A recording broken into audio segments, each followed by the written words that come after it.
Hello everyone, this is Serious Trivia. Welcome back to another early game playbook video as we'll be covering Emperor Liu Hong in the 182 Mandate of Heaven start. So we're jumping into DLC content now and we'll focus on the factions that are exclusive to that start date to kick things off because most of the other factions are available in the base game and we already covered their mechanics in those start dates. I understand that they will have different situations in each of the chapter pack and we will get around to cover them. But we'll start with the factions that are unique to the chapter pack first for those who want to experience these factions when they bought the chapter packs. So to kick things off, we have the Emperor. He has a starting situation very hard, and he's designed to be quite complex with his political focused playstyle using his unique resource called Political Influence, which can be increased by using the administrative office buildings. And you also have some abilities where you can annex land, mainly because you own the Han Empire. Everyone who is considered Han is your subject or your vassal, and you own the empire, and the subject's a very unique setup that's very similar to vassals, but they can attack each other in something called a feud, and your job is to keep this empire together and beat back the Yellow Turban rebels. It's not a very hard job. This is very misleading. You can very easily turn into a super simple campaign just by maneuvering correctly in the beginning. And we're going to show you guys that. So aside from that, our unique feature is that we have Imperial armies. This is not unique to us, but you must be the Emperor rank to get this. And if we stay the Emperor and wipe out the Yellow Turbans, there will be no Three Kingdoms. So technically, these will be unique to us. We also start out with the Imperial Court right from the get-go, which is going to be quite useful for us, but also going to be quite a burden for us because of how bureaucracy works in the game. We also get a unique assignment that is only available on the Emperor himself, where he can go reward officials and gain political influence and character experience while losing food and public order. It's only available to faction leaders, faction heirs, or visor, which really means prime minister. So quite unique in terms of assignment. We do start with quite a bit of noteworthy characters, but people like Yuan Shao, Kong Rong will leave your faction and start their own factions once you get to 190. Now of course it's super possible for you to wipe out the three Yellow Turban brothers before 190, thus ending the game because the Mandate War is the ultimate victory condition here. So you probably can utilize them if you want and also win the game before they leave you. So that's just something to consider. Now jumping into the Emperor himself, he does have quite a few bad traits. Indecisive, losing a bit of experience, losing a bit of authority. We have Cordial, which gives us some administrative boost, which is not really useful. Distinguish, also not useful. We do get this very nice background bonus of 200% income from family estate. Now, income from family estate is 2,000 base. So another 200% is another 4,000 for a total of 6,000 passive income per turn. And this is going to help you out quite a bit. And the reason why this can become a very easy starting situation. So a lot of the faction mechanic is best explained once we hop into game. And we're going to do just that, as we're going to be showcasing this once again on Legendary with 40-minute battle timers. Dynasty must endure. 陛下，您乃当今大汉天子，然如今四海之内叛乱风起，民情未察，乃有此乱。妖贼造言惑众，哄骗良人，乃致幽寂大乱。朕当速速出兵抗乱。 大汉天威，谁敢不从？朕当广开言路，问询资议，传政令于万民。诚如陛下所言，臣自当勤勉不懈，以息天下之乱。皇后贤良淑德，是您的贤内助。兼之有大将军何进兴兵讨逆，暴民和叛党必将一败涂地。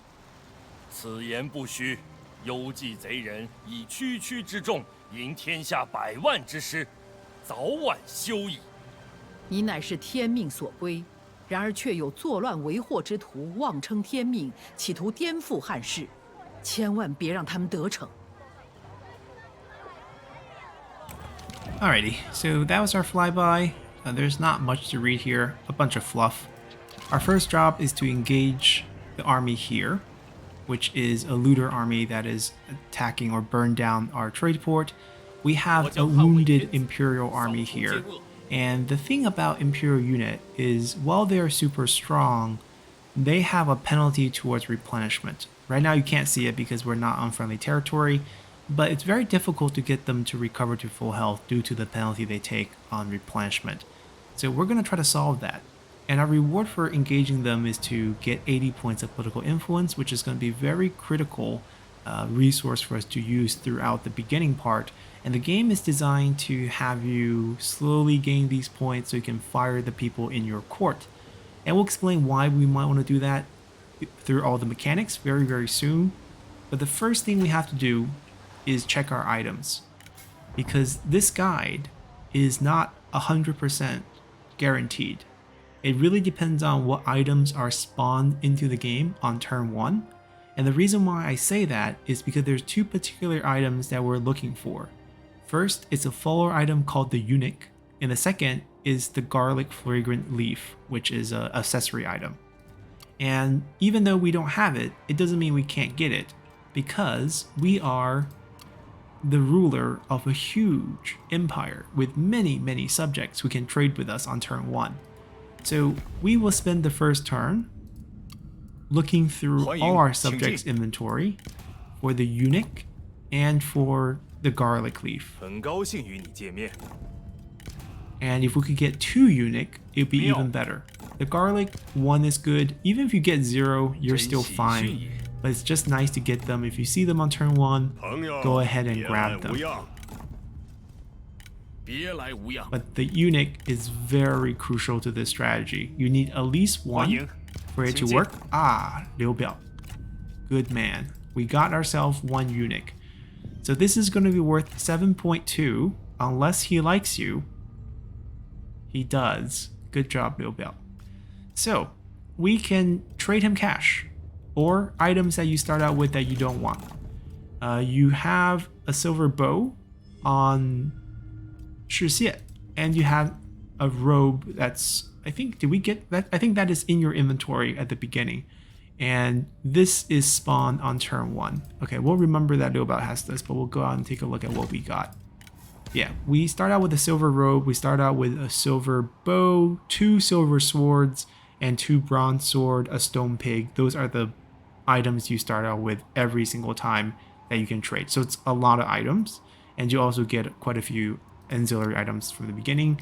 But for the purpose of this guide, we're just going to use cash because we have 44k at the beginning, but we have a huge expenditure, and that's what we're fixing because it's 12k of character salaries every single turn. We need to fix that. The 1.3k tributary, it's not really a cost because we're getting 5.4 tributary into our empire because the subject are paying us a tributary and we have to redistribute a portion of that back to everyone evenly. So we're still net gaining 4.1k tributary here. So it's not a problem. The salary is our biggest problem. Army upkeep, also not that much. Building upkeep, also not that much. So we have 44k to burn through before we fix the economy, and we're gonna fix the economy by turn 3. Maybe even turn 1 if we're lucky, depending on how many of these eunuchs we find. So the more the merrier, but 1 is enough for this strategy. So at least we have 1, and usually you can find at least 1. And what we're gonna do is just offer him plain old cash. And in the beginning here, most factions start out with the 2,000 cash on hand, so they're quite poor, and you don't need to pay too much to get these items. This is not too much. Think about it. If I can solve the cash crisis in 1 turn with this item, then I'm making back about at least 2k per turn. So if I pay a flat, 2.8k-ish, 2.9k-ish to get this item to make it work for us, then it's definitely a win. There we go. 如你所愿。 That's 1 item down. We're not done. we're going to keep looking. 很高兴见到足下。 Because the more the merrier.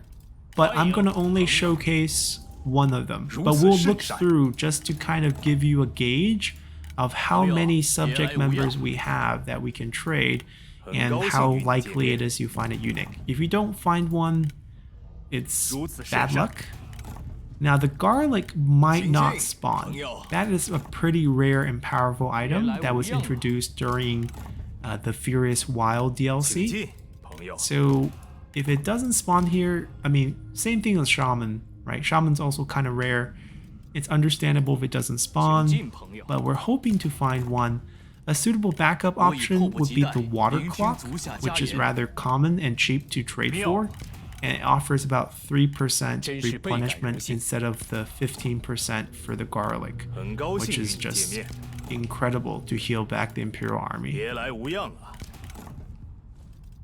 欢迎，朋友。 And it doesn't take that much effort to scan through everyone, even though you do have a lot of subjects. 欢迎，朋友。欢迎，朋友。真是倍感荣幸。如此甚善。很荣幸再相见。 That's it, the High Empire. Alright, we got one eunuch, and that's probably a fair expectation. If you get more, then you got pretty lucky here. So what we're going to do with this eunuch is give it to our Emperor. So the Emperor is holding onto a heavenly sword, which is giving him 12 points of authority. He has really, really high authority. We don't actually want this. We want our people to be mad and angry and leave, which is why we're using the eunuch, which has a minus 4 points of authority and minus 10 points of satisfaction. That's why the more the merrier. Now, why do we want to do this? Why do we want to, sabotage our own authority stat in the beginning by going with things that doesn't have authority to try to drop this by 1 point here? It's not a big difference, but we're dropping by 11 points total here on the Emperor. And the reason why we're doing this is because this is our faction resource up here. We have a political influence bar that can be gained through either the unique assignment that we looked at on the main menu, which you can check over here. If we come in here and check the Emperor, he has this unique reward official, which will give you 10 points per turn. And the other way is your administrative office building. So what they mean by that is this building chain right here. They will all provide a bit of political influence, but only the main branch here will provide large amounts, up to 20 points if you get the required reform, which takes a long time to get. It's at the very end of the tree here. But it is worth it eventually if you play that long, which is very rare for a Mandate of Heaven playstyle because you're going after the Mandate War here, which will happen in a few turns, about 8 turns. Right now you're not in the rebellion yet.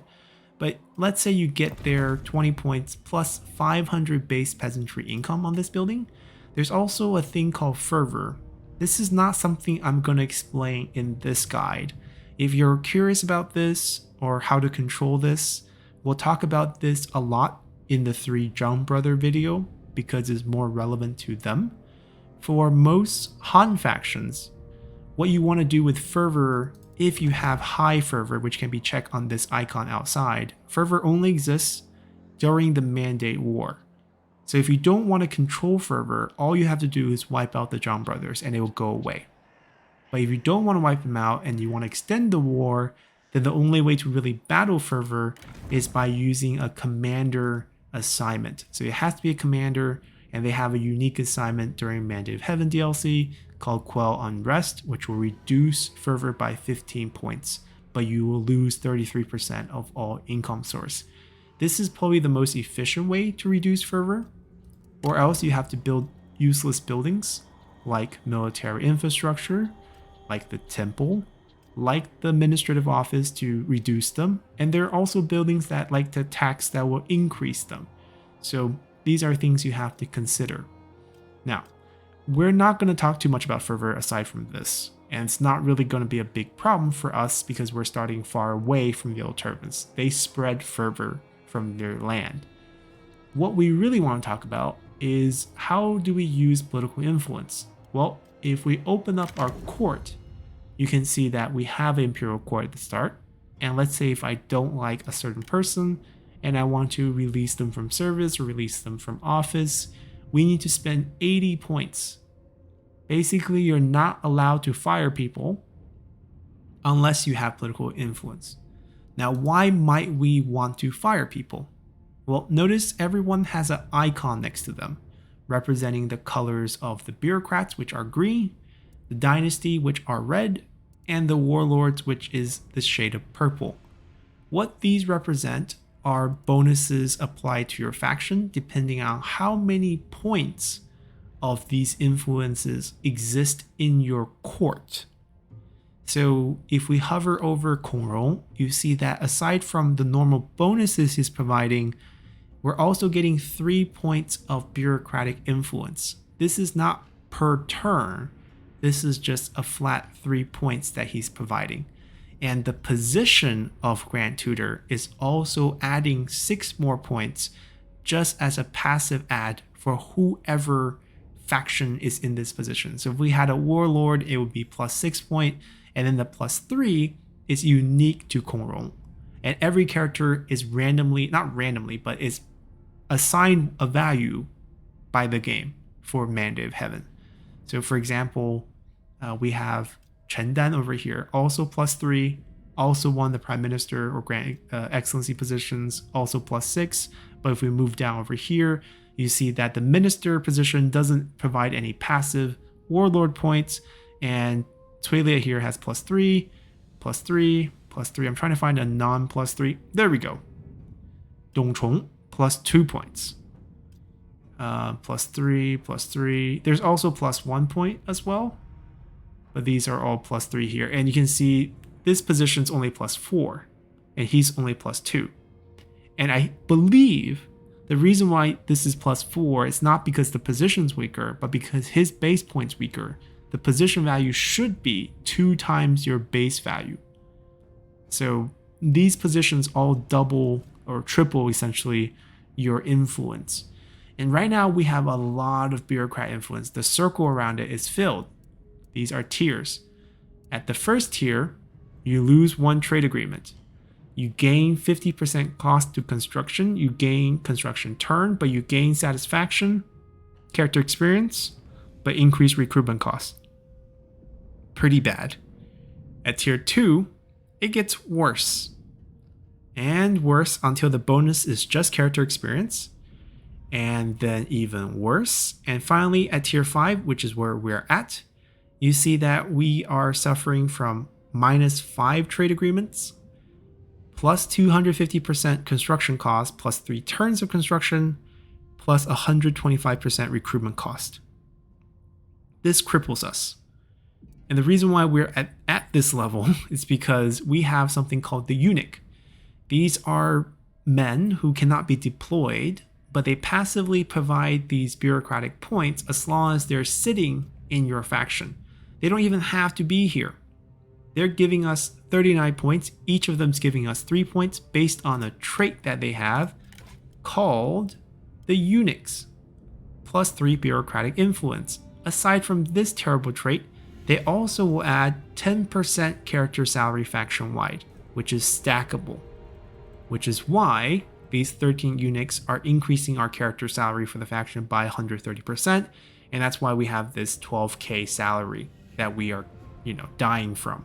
So if we could get rid of the eunuchs, we'll be much better off, and this campaign will be much easier. And we have a eunuch as our Imperial Chancellor right now who we can, get rid of. But the thing is, eunuchs also provide us with food. You see the plus 2 food there? So if we get rid of all 13 eunuchs, we will lose 26 food. This is also something you must overcome. And we will overcome it despite the small land holding that we have. So our first goal is to get rid of eunuchs. Our second goal is to just get rid of bureaucrats, because these, even at tier 1, the trade-off between the bonus and the penalty is not justified. we don't need 10 points of satisfaction because we start with the Imperial Court. We start with the Emperor, who is super high in authority, and if we just remove the eunuch item, then everyone be happy. We don't need this. So we want this value to be below 18, right? Because it's divided by 90 into 5 rings, so you want it to be like basically below 10 points. If you can make it 0, great, but just having a few points not going to push you into the first tier. Then the next two, Dynasty. This represents the Imperial family. Right now, our heir, our son, is giving us no points because he's a kid, but we have a few points over here and over here. And essentially, and also the Emperor, I believe, himself provides 5 points. This will give us bonuses in terms of army, assignment, rank, and that will increase. And at tier 3, a big change happens. The power is too heavily in the hand of the Imperial family, so we can now annex any of our subjects' land just by walking into their city. And all our subjects, or all factions, will lose 10 points of diplomatic relations with us because we seem too strong or too power hungry. But it's still a nice thing to be able to annex your subjects' land without going to war or breaking up the empire, because the entire map is already occupied at the beginning, and if you want to expand, this will be a very nice way to do so. And then this will be extended to -20, and then obviously the relationship goes to -30. I think the sweet spot is at tier 3, and the values are different. The maximum on this wheel is only 60.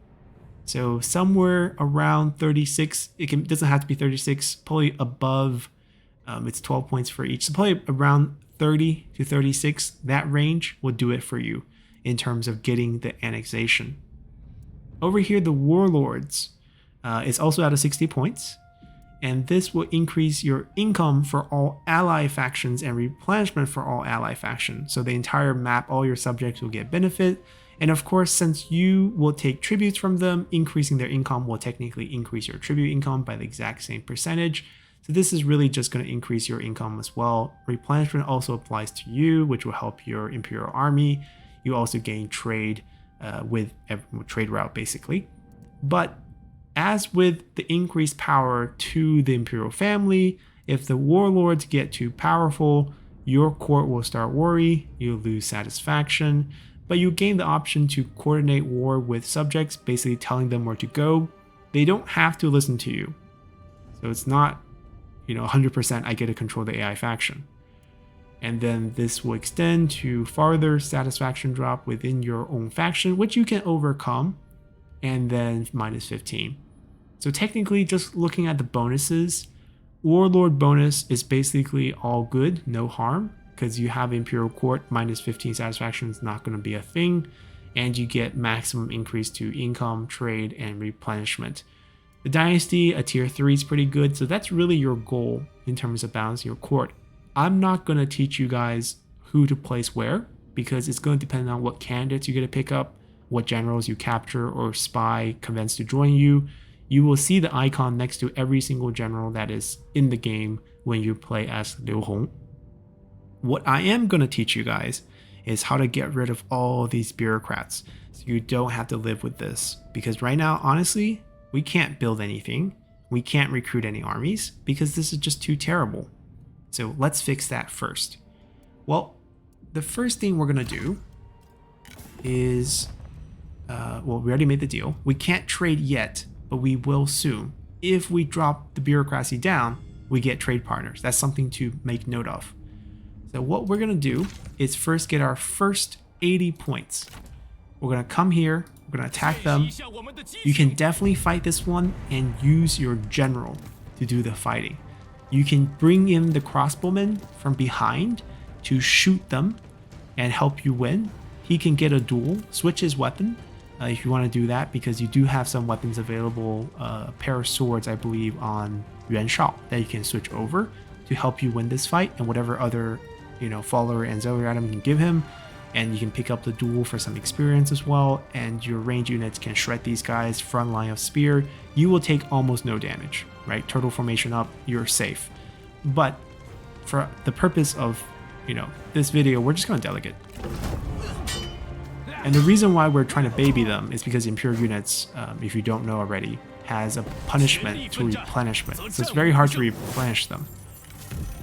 If you do catch him, I would recommend releasing for income, because right now we really can't take on any salary. It's just magnified the amount of salary he will be for us because of the percentage from the eunuch. So I think releasing is the best option here. And we'll take income. We get our 80 points of political influence. Now it wants us to start the turn with at least +5 food. We'll get 15% income from peasantry. And also want us to pick up the trade port. We'll get support of the people, public order, faction support. And we'll do just that.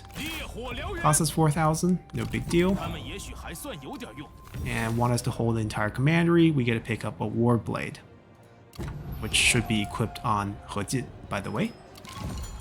Now, it just wants us to move him back to not the city, but just the landmass. So you just have to walk into the landmass of Luoyang, and we get +4 bonus experience per troop.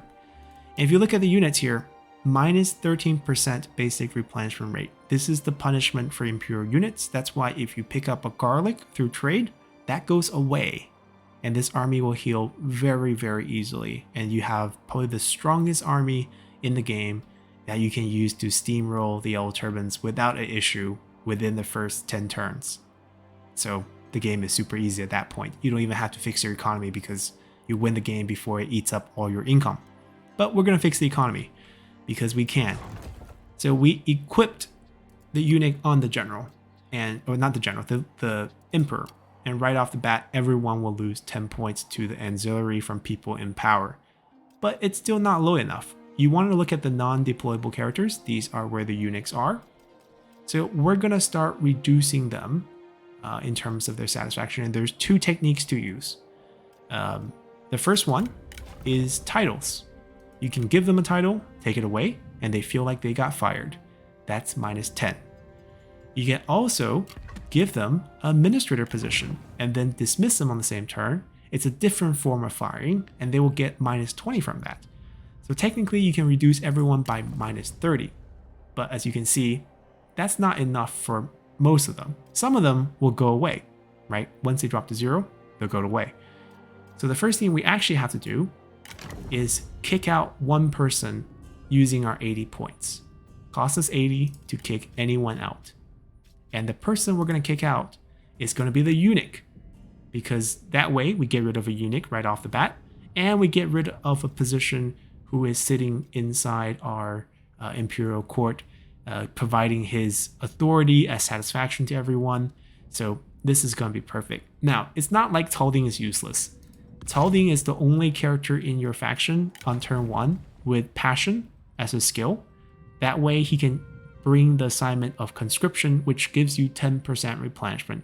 You might be attracted to that, but honestly, it's much better to fire him on turn 1. So that's what you're going to do. And there's 3 forms of firing. Kicking him away from just the office, not what we want. Kicking him out of your faction, kind of what we want. Or we can confiscate his money and make everyone else in the faction hate us by 5 points, which is perfect. That's exactly what we want. So we're going to banish him. Now the position's open.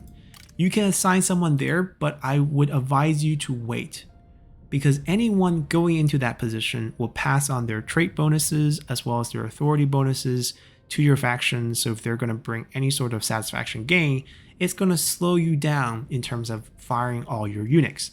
So don't do that just yet. Keep it empty. You will lose out on some bonuses. You will lose out on one of the faction council next turn. It's not going to be a big deal. What we're going to go now is go through everyone and tell them you're the chief of records. No, you're not. You're the chief of records. No, you're not. You're the chief of records, but no, you're not. We'll leave the empress alone. You're the chief of records. No, you're not. And so forth. It's rather quick. And we just gotta make sure they don't end up with it. And everyone will dip.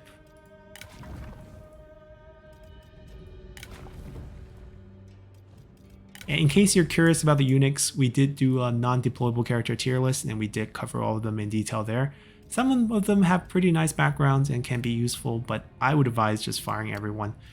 So now some are at, various values close to 0. We're going to move on to stage 2, which is you're the administrator. No, you're not. Just look by their face. If you are not sure, you can double check with their name. But confirm. Dismiss. He's at 0. He will automatically leave next turn during the end turn. And you have to double click here or just click out of it so you can go to the next person. Over here, you're a eunuch. I have to dismiss. Yeah, you have to click dismiss twice to get rid of the first one, which is a little bit weird, but it's fine. Confirm. Double click dismiss here, and you can see their satisfaction dipping. Confirm. I have to dismiss twice. Or not. That one's weird. That one went through. See, that one required 2 hits. But anyhow, it's hard to mess it up. Just find your eunuch, dismiss them all. I will tell you guys who is going to be a good administrator here after this, because we don't want to assign him now. Actually, we can't assign him now because the game is pretty smart in certain ways to kind of prevent you from trying to cheese out the court from being fired, because they want you to spend those 80 points. But we, figure ways around that.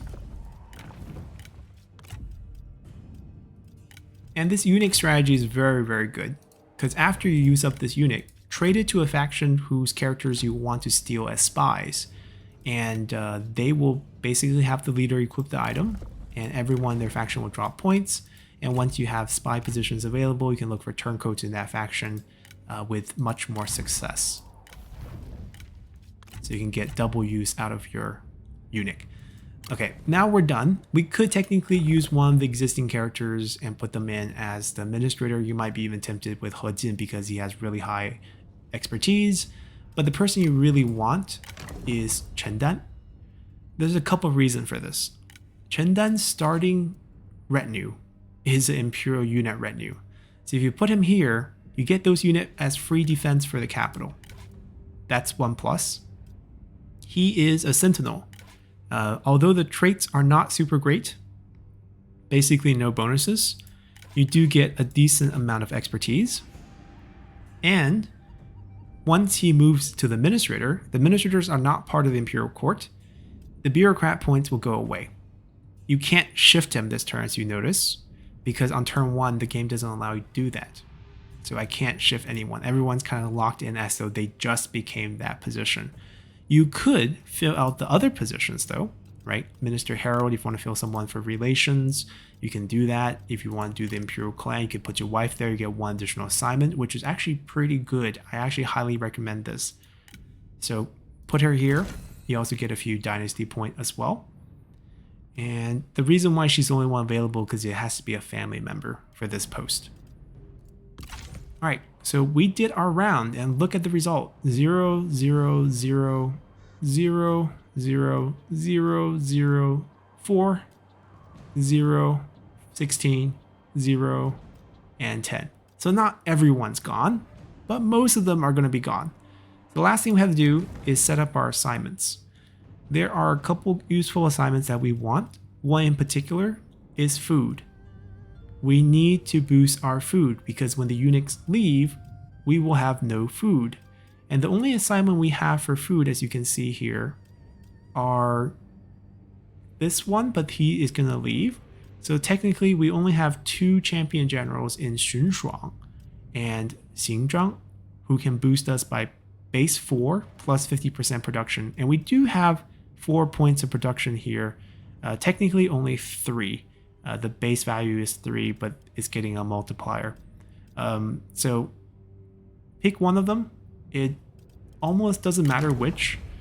One of them is, he is a dynasty. The other one is also dynasty. They're both 3 points. I don't see a big difference. If you are comparing bonuses in age, he's 37, skill tree close to reach, not bad, but Xun Shuang has Brilliant. Fighter against corruption, population growth is not bad. You might want him on the field, so you might not want him doing assignment, but perhaps you might be only interested in getting him on the field after you lower this and after he gets reach. So perhaps for those reasons, Xun Shuang is the better choice. And yes, Xun Shuang is related to Xun Yu and Xun You. They're the same clan. He would be, I believe, Xun Yu's uncle. That's why he's 54. Yep. And the last thing is we have an extra assignment. This one's going to be a bit weird because I believe the best option might be to just reduce construction time, because this will actually fix pretty fast and we can start building stuff pretty soon. The other option is have your emperor come in here and actually just collect taxes. I think the only reason you would want to do this, to sacrifice, the public order and the food, you really can't afford the food. So political influence, we're trying to work around using it, so it almost doesn't matter for us. We want him to collect income, not really because we care about that 50%. There's some peasantry here, but the real reason is because I want him to level up so that he can pick up more skills and give us more bonuses. He's still missing 3 very crucial things, redeployment cost, +1 assignment, +1 starting recruiting rank. So those things are all pretty important for us. All right, and then there's like minor tweaks you can do. You don't have to do them, but for people who are in your court position, you want to also reduce their authority. That way you can also minimize the amount of, so like +3 instead of +4. Who else is in the court? Zhang Wen, Deng Sheng. Okay. So Deng Sheng has probably no authority whatsoever. So that's fine. And then Zhang Wen over here switches weapon. Just some minor tweaks, and that might reduce people who were at like 2 to 0. Not enough, but they also will pick up lack of purpose as well. But anyways, this is like the perfect setup for us. We just need to remember to downgrade our city because we absolutely cannot take the food hit. And we also want to get rid of some of the buildings we're not going to need anyways. We're not going to need any form of, reduction to fervor and increase public order. We're going to go down to just a simple city, if not a small city build, because we don't need anything. And you don't really want to build anything right now either, because it takes way too long and costs way too much. You'll see next turn this will go down by quite a bit. And it's always good habit check spies. There are no spies available sadly on turn 1. And you also want to summon the army, right? There's still a bit of things left to do. The reason why you want to summon the army is before they patch this mountain over here, you had this beginning rebel army. And since you do start out in Mandate of Heaven with ability to recruit on turn 1, you can actually summon every single general who's deployable and also happen to be in a court position with the bureaucrat onto the field, and you can send them to their death. And when they die, if you kept their retinue, you can replace them with another general who's a bureaucrat, and then they can just fight to that rebel group until they die. So that was always a great strategy. What we're going to do instead is we're going to move Deng Sheng, who we don't want to keep. Chen Dan we want to keep as administrator. Zhang Wen we want to keep because he's also a Burn officer. We can just shift him into the administrator role as well. The newly added option of gate passes actually provides you with a couple additional administrator positions you can use, so you can shift most of your offices down to administrators to minimize the impact of bureaucracy as well. So these 3 guys will all become administrators next turn. He's going to be marching to his death alongside 2 people of your choosing. That's probably going to be either Bao Dan, Feng Fang, or Jiu Dan. I advise using 2 strategists. They're cheaper to recruit on the field because they carry archers. They're just cheaper redeployment. And Feng Fang they're also easier to just die in battle. Anyways, we'll just recruit them in Hulao Pass. They cannot move this turn, but that's totally fine. So Deng Sheng is gonna lead it. Bao Dan will go with them, and Jiu Dan as well. They don't need to have a retinue with them, so we don't need to pay for their upkeep. And fortunately, only recruitment cost is increased and redeployment cost is not. So they can just stand here. This is perfectly fine. And we're all set. We got the downgrade going on. We got all the building we don't want demolishing. We're not building anything. Food will still be a problem. We're trying our best with assignments to fix that. We're trying to get the Emperor a couple of levels. Since he's non-deployable, assignments is really the only way he will level up. We did this early battle. They're healing 1%. We didn't get garlic, but they'll be slowly marching back. So that's it. Let's continue. Alrighty, we have Chengui dying. We have people leaving us. 1, 2, 3, 4, 5, 6, 7, 8, 9. Oh, 8. Our faction council is ready to convene. Do this first because we're moving many of them into administrator positions. If you see satisfaction offers, don't do it. I could summon the rebel group to fight Liu Hong, but I don't see any benefits. His army is actually not weak and he will beat this army. We can add a new character. Right now we can't really afford that. Take the population growth plus peasantry. This almost always show up. So it's pretty good since peasantry is your only form of income right now. You're not losing anything, you're only gaining, and the population is always nice. Here you can set up a trade, but you don't need to do this because all the trades are super positive. You don't need to use this to set up a trade. You get an option to get a set item, which could be gold. Very, very nice. Confirm this. Check your item. Nope, just the bronze one. Totally fine. And then our next step, look at here. We're now down to 54. We're only losing 3 trade route, which means we have 2 available. We can improve this before we do the trade. What we're going to do is keep downgrading. That's not going to change. I'm going to come back here. If you are still over here, you see he's 2 points. The reason why he's at -2 is because the office revoke lost 2 points. Recently demoted, lost 1 point. So all we have to do is do this again. And he will get -20 again. And the second time you get your administrator at 0, he will rebel. And usually when this happens, they will summon the army and fight you. But because your eunuchs are undeployable, they disappear. So they're gone. You don't even have to wait a turn here. Now, the few that are left that are still at 6, 18, and 12, you're not going to be able to chase out using this method. However, the reason why they have value is because you still have people in these positions. So we're going to do the shift first. We mentioned he's going to be a good administrator. So let's do that. Put him in Luoyang. Kongrong is not going to be a good administrator, but we're going to put him in Hulao Pass. Not like he defended anything well in his life, but it's fine. And Zhang Wen will go to Hangu Pass. Now these positions are empty. Deng Sheng can also come down because even though he's not offering much here, if you look at his bonuses, he's giving 8 points of satisfaction to your entire faction. So if you move him down here, that goes away. So now look at your eunuchs. 5, 11, 0. And you can take your you don't have the firing up option left, but I think maybe if we do this. No, they don't take it. They don't take the bait. That's fine because he's going to leave next turn. He's at 10, he's at 5. We're already at a level where we're making 6,000 a turn. So you have 36k, making 6,000 a turn with the Imperial army. That's not healing. The only regret we have is we didn't roll a garlic. If you have the patience, I highly recommend just waiting for 1 eunuch and 1 garlic. If you get 2 eunuch, you know you can speed this up in 1 turn. These guys will be gone already. He'll be a 0 at the start of the turn. He's going to be a -6. He's going to be a -10. Most of your other characters are fine, which is the beauty of this approach. And this army that's going to their death is going to march towards their death. You get to pick a reform this turn. And this one is also kind of interesting. I think the best option is to get another trade route.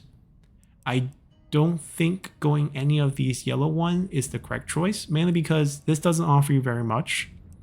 This doesn't offer you very much. 1 additional administrator, you don't need that. You have 2 additional one right now. This one looks most attractive in that you reduce salary by 20%, but at the same time, you increase satisfaction of commanders by 8 points. If you take a look here, he is a commander. He will not leave you if you have that. which is something we probably don't want. So I think we don't need to reduce character salary by 20%.